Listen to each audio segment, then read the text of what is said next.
हरे Krishna. Welcome, सुस्वागतम हमारे YouTube channel पे। आप सभी भक्तजन, श्रद्धाजन तथा दर्शक सभी को मेरा कोटि कोटि दंडवत प्रणाम करते हुए हम मेरा यूट्यूब चैनल पे सुस्वागतम करते हैं। वृंदावन घर एक मंदिर से हमारा नित्य प्रयास हमारे घर की ठाकुर जी का दर्शन कराने के बाद ब्रज के रसिकाचार्य किसी एक की जीवनी को थोड़ा सा श्रवण करना। तो हम लोग सुन रहे थे गोपाल भट्ट गोस्वामी जी के बारे में। 2-4 दिन हो गया हमने नहीं कर पाए अपने बाहर चले जाने के कारण। तो गोपाल भट्ट गोस्वामी जाने से पहले हमारे गुरु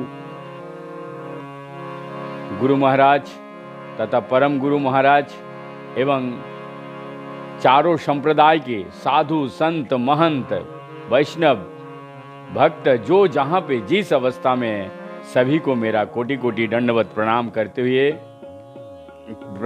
हुए हम शुरू कर रहे हैं। ब्रज रसिकाचार्य गोपाल भट्ट गोस्वामी, यदि कोई नए ज्वाइन किए हमारे यूट्यूब चैनल पे, तो इससे पहले रूप गोस्वामी, सनातन गोस्वामी और भी हमने बीच प्रबोधानंद सरस्वती तथा भूगर्भ गोस्वामी के बारे में हम लोग अपलोड कर चुके हैं और सुन चुके हैं। तो चलिए सुनते हैं गोपाल भट्ट जी। गोपाल भट्ट जी से पहले हम लोग ने 2 एपिसोड अपलोड कर चुके हैं। तो उसमें गौरांग महाप्रभु गोपाल भट्ट को वृंदावन अपने पिता माता को सेवा के बाद वृंदावन जाने की आज्ञा दे दिए थे। तो माता पिता के वियोग होने तक गोपाल भट्ट उनकी सेवा कर पुत्र के कर्तव्यों का पालन करते रहे। विवाह उन्होंने नहीं किया। माता पिता के शरीर छूटते ही वो संसार बंधन से मुक्त हो गए। खूंटे से बांधा बछड़ा जैसे खूंटे से छूटते ही माँ की ओर भाग पड़ता है, वैसे ही गोपाल भट्ट संसार बंधन से मुक्त होते ही वृंदावन की ओर भाग पड़े। उन्होंने आकर्षण तो महाप्रभु के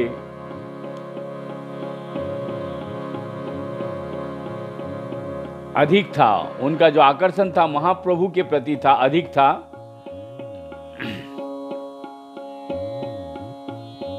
यदि वे स्वतंत्र होते तो नीलाचल में अपने प्राण सर्वस्व महाप्रभु के चरणों में जा पहुंचते। पर महाप्रभु का आज्ञा थी कि माता पिता के देह त्यागने का पश्चात वो वृंदावन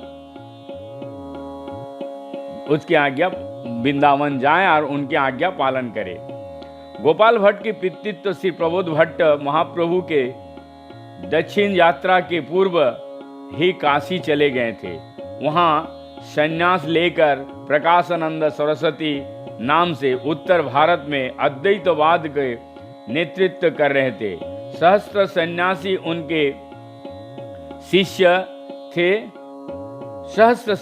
उनके शिष्य थे तथा वे भक्ति मार्ग के बुद्धिहीन भावुकों को मार्ग समझकर उसका विरोध करते थे।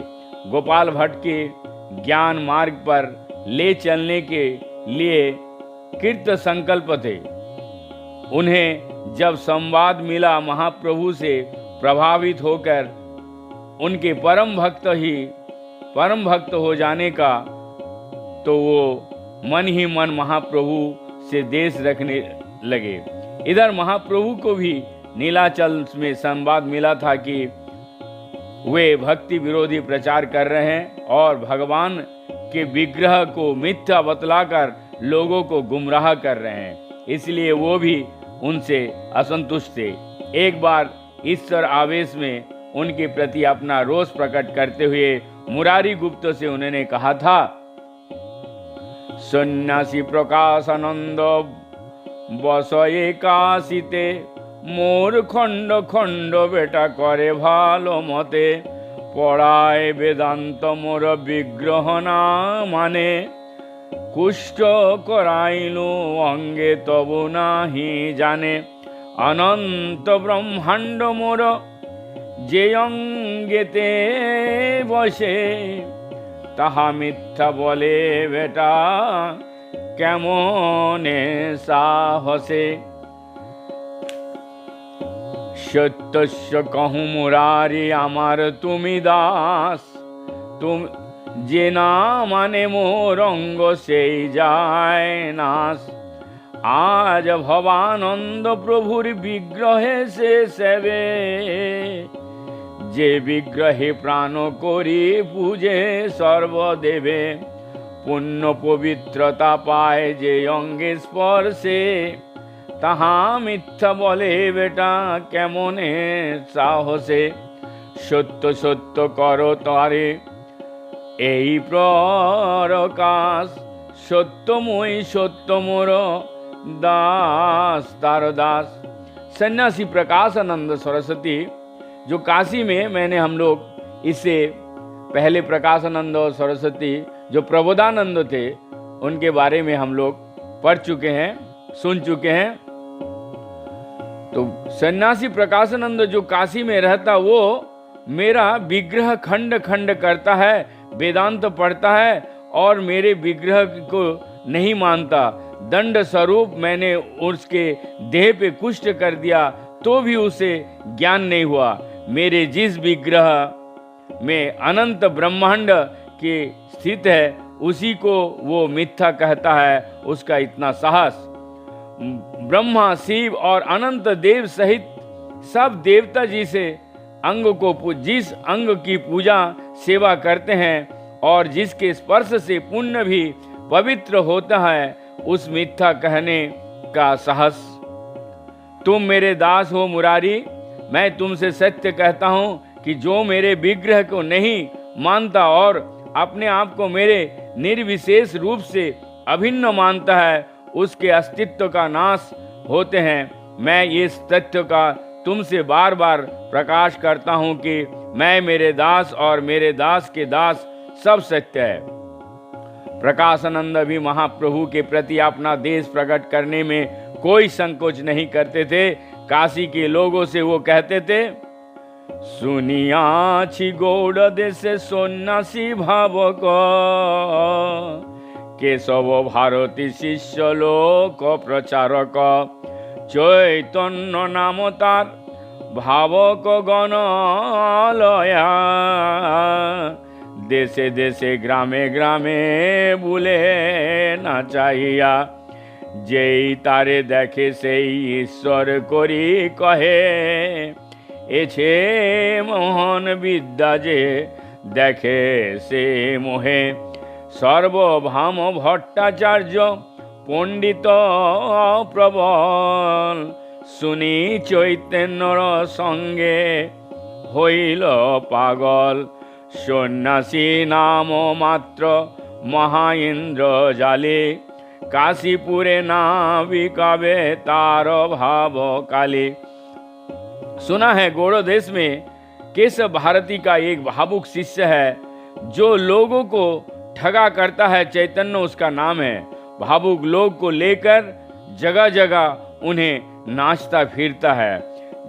उसमें ऐसा मोहन विद्या है कि जो भी उसे देखता है वो उसे ईश्वर कहने लगता है। सर्वभौम भट्टाचार्य जैसे महान पंडित भी उसके संग में पढ़कर पागल हो गया। सन्यासी तो वो नाम का ही है बड़ा इंद्रजाल है तो क्या है। यहाँ काशी में सन्यासियों के बीच उसकी भावुकता को बाजीगरी नहीं चलने की। पर महाप्रभु जब काशी गए सन 1514 में तो उनके इंद्रजाल का सबसे अधिक प्रभाव पड़ा प्रकाशानंद पर। नित्य कीर्तन में उनके भाव माधुरी देख ना जाने क्या हो गया, वे उनके चरणों में लौट गए और सदा के लिए उनके शरणागति हो गए। प्रकाशानंद आप सन्यासी प्रकाशानंद ना रहे, वे महान वैष्णव प्रबोधानंद सरस्वती हो गए। काशी छोड़कर वृंदावन चले गए 1515, ये हम लोग ने सुना है। गोपाल भट्ट के महाप्रभु से प्रभावित हो भावुक भक्त बन जाने का जो उन्हें दुख था वो भी अब जाता रहा। वे उनके भाग्य की मन सराहना करने लगे और उनके वृंदावन आगमन की उत्सुकता से प्रतीक्षा करने लगे। गोपाल भट्ट जब वृंदावन पहुंचे, वे सार्वभौम प्रबोधानंद से मिले। उन्हें प्राप्त कर प्रबोधानंद को आनंद की सीमा ना रहा। आनंद प्रफुल्ल हो वे उसी समय उन्हें रूप सनातन को पास ले गया। रूप सनातन ने गोपाल भट्ट की प्रशंसा महाप्रभु के मुख से बहुत बार सुनी थी। वो भी उनके वृंदावन आने की बहुत दिनों से प्रतीक्षा कर रहे थे। ग्रंथ के निर्माण में उनकी महत्वपूर्ण सहायक की आशा से उनकी उत्सुकता और भी बढ़ गई थी। उनका वृंदावन आगमन उनके और समस्त वैष्णव समाज के लिए कितना महत्व रखता था, इसका इस बात से पता चलता है कि उन्हें उसी समय एक विशेष दूत द्वारा ये संवाद से चैतन्य महाप्रभु के पास से नीलांचल भेजा। उस समय डाक की तो कोई व्यवस्था थी नहीं, किसी महत्वपूर्ण कार्य या घटना को लेकर ही इतना दूर से पत्र भेजा जाया करता था। संवाद प्राप्त कर महाप्रभु भी बहुत प्रसन्न हुए। हर्ष उल्लास के साथ उन्होंने नीलांचल के भक्तों को ये शुभ समाचार सुनाया और गोपाल भट्ट की भूरी भूरी प्रशंसा की। रूप सनातन को पत्र लिखकर छोटे भाई की तरह उनको देखभाल करते रहना और उनके संवाद बीच बीच में भेजते रहना। लिखिए पुत्रीते प्रिय रूप सनातने, पाइल आनंद गोपाल आगमने, निज भाता समभट गोपाले जानिबे, निज भ्राता सम गोपाल भट्ट जानिबे, मध्य मध्य शुभ समाचार पाठाइबे। पत्र के साथ महाप्रभु ने अपने डोर कोपन बहिर्वास और आसन पट्टा भी गोपाल भट्ट के लिए भेजा। एछे पुत्री परिधेय वस्त्रादिक दिया, शीघ्र से मानुष पाठाइले हिष्ट होइया, तिहु वृंदावने गोसा मीरो पास गेला, सिडोर को पुनि बोही वास पुत्री दिला। अर्थात गोपाल भट्ट को जब पता चला कि महाप्रभु ने उनके संबंध में अपने हाथ से पत्र लिखकर भेजा और अपने कृपा आशीर्वाद स्वरूप अपना डोर कोपनादि भेजा है, तो वह आनंद में मूर्छ में डूब गए। स्वस्थ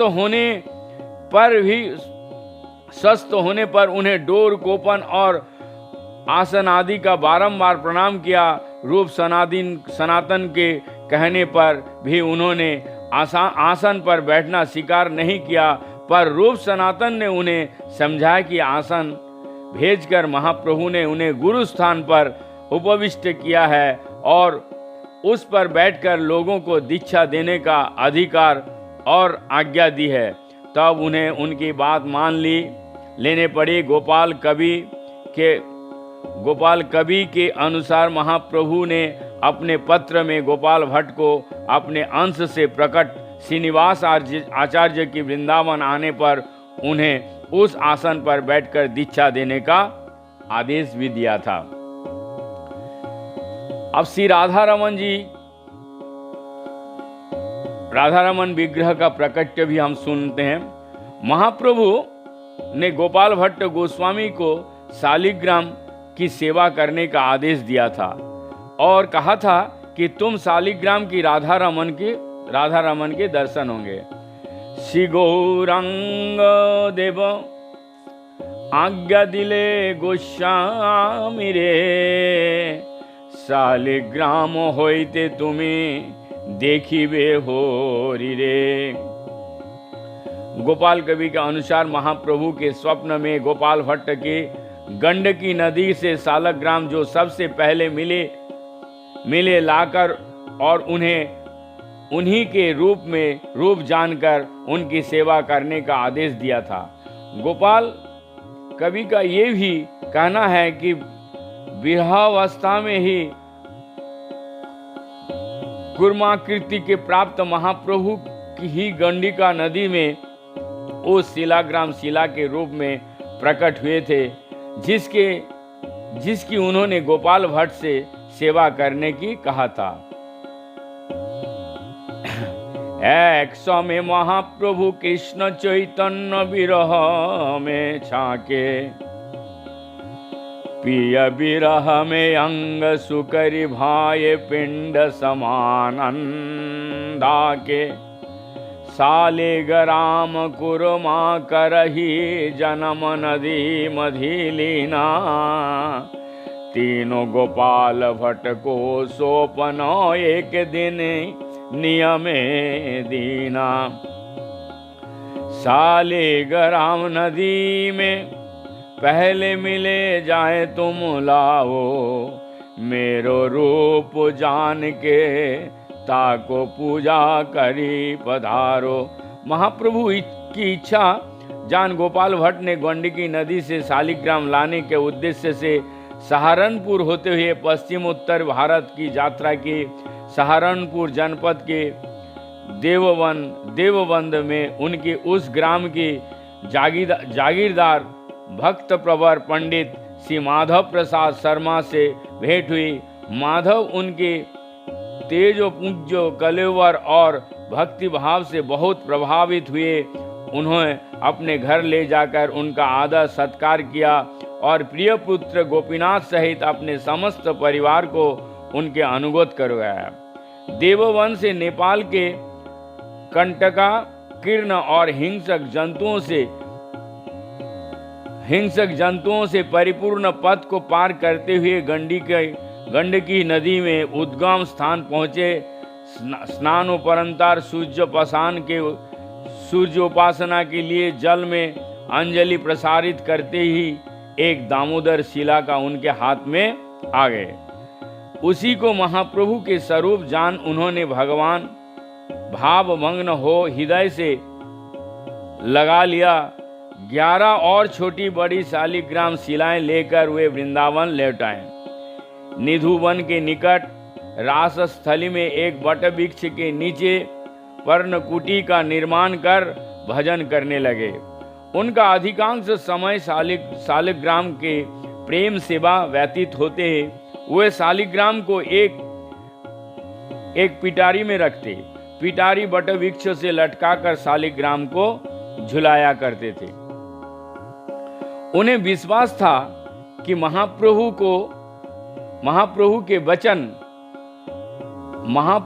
के वचन सत्य होंगे और एक दिन शालिग्राम राधा रमन रूप में अवश्य प्रकट होंगे। वह शालिग्राम में राधा रमन के रूप ऐसे रूप की भावना किया करते थे जिसमें उनका मुख रूप गोस्वामी की विग्रह गोविंद जी जैसा ही हो, वृक्ष मधु पंडित के श्री विग्रह गोपीनाथ जैसे ही वक्ष हो और चरण सनातन गोस्वामी जी के विग्रह मदन मोहन जैसे ही हो। वे बारी बारी से इन तीनों विग्रहों के अपने हाथ से सेवा किया करते और तीनों को अपनी भावना के राधा रमन विग्रह में दर्शन किया करते हैं। गोविंद गोपीनाथ मदन मोहन क्रमे तीनेर सुख वृक्ष श्री चरण, तीनों प्रभु एकत्र दर्शन एक ठाई, ऐसे परिपाटी पूर्व चिंतल गोसाई। अब हम लोग कल सुनेंगे इनकी व्याख्या जो अभी बताएं पैरा। तो तब तक के लिए हमें आप सब आज्ञा दीजिए, यहीं विराम देते हैं। तो यदि अच्छा लगे तो सुनाइए और सुनने का मौका बना दीजिए। हरे कृष्ण कृष्ण कृष्ण हरे हरे, हरे राम राम राम हरे हरे। हमारे पास इतना अच्छा माइक सेट नहीं है, जिसकी वजह से थोड़ा सा आवाज़ में हो सकता है डिस्टर्बेंस आ रहा होगा। आगे जरूर जी ठाकुर जी चाहेंगे तो अच्छा माइक सेट आ जाएगा।